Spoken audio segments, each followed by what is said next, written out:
markii ugu horeysay ayuu madaxweynaha Soomaaliya Xasan Sheekh Maxamuud ku tallaabsaday ficil aanay samayn madaxdii isaga ka horeysay waxaana uu daaha ka rogay taageerada miisaanka iyo mugga leh ee uu hayo Jamhuuriyadda Somaliland iyadoo isfahan dheeraad lagu soo gaadhay shirkii Djibouti ay ku yeesheen madaxweyne Muuse Biixi Cabdi madaxweynaha Djiboutina uu dhex ka ahaa sidii arrimaha geeska Afrika looga wada shaqayn lahaa haddaba madaxweyne Xasan Sheekh Maxamuud ayaa waxa uu shaaca ka qaaday laba qodob oo dad badan ku noqday filan waxana aynu ku soo koobaynaa warbixinteennan dhacdada magaalada Laascaanood oo muddooyinkii ugu dambeysay si weyn ay u hadalhayeen madaxda Soomaalida ayaa markii ugu horeysay madaxweyne Xasan Sheekh Maxamuud uu si toos ah uga hadlay waxana uu markii ugu horeysay meesha ka saaray muran isirahaaneed oo Puntland Soomaaliya ay ku sheeganaysay gobolka Sool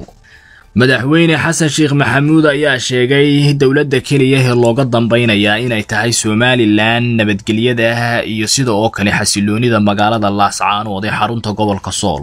waana arrin lama filaan ku noqotay dad badan oo ka dhan ah jiritaanka iyo qadiyadda Jamhuuriyadda Somaliland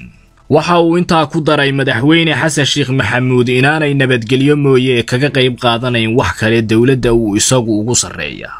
oo ay tahay magaalada Laascaanood in lagu taageero nabadgelyada iyo xasiloonida ay Somaliland ka dhalinayso dawladda halkaasi ka jirta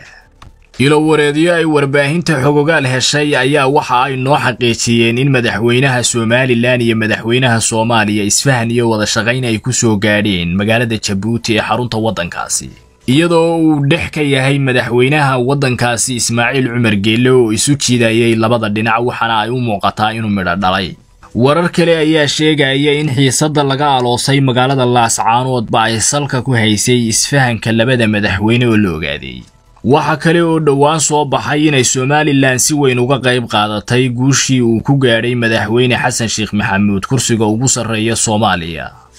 tani ayaa u muuqatay in madaxweyne Xasan Sheekh Maxamuud uu saaran yahay wadadii uu ku gudi lahaa abaalka inay Soomaaliya dabka ku sii shidayn xaaladda gobolka Sool iyo in dawladda Somaliland looga dambaynayo oo ah weerarihii madaxweynaha ayaa waxa ay noqonayaan kuwa si weyn uga qayb qaadanaya nabadgelyada iyo xasiloonida magaalada Laascaanood ee xarunta gobolkaasi waxana ay ka saaraysaa meesha murankii isirka ku saabsanaa ee ay Puntland ku sheeganaysay gobolada bariga Somaliland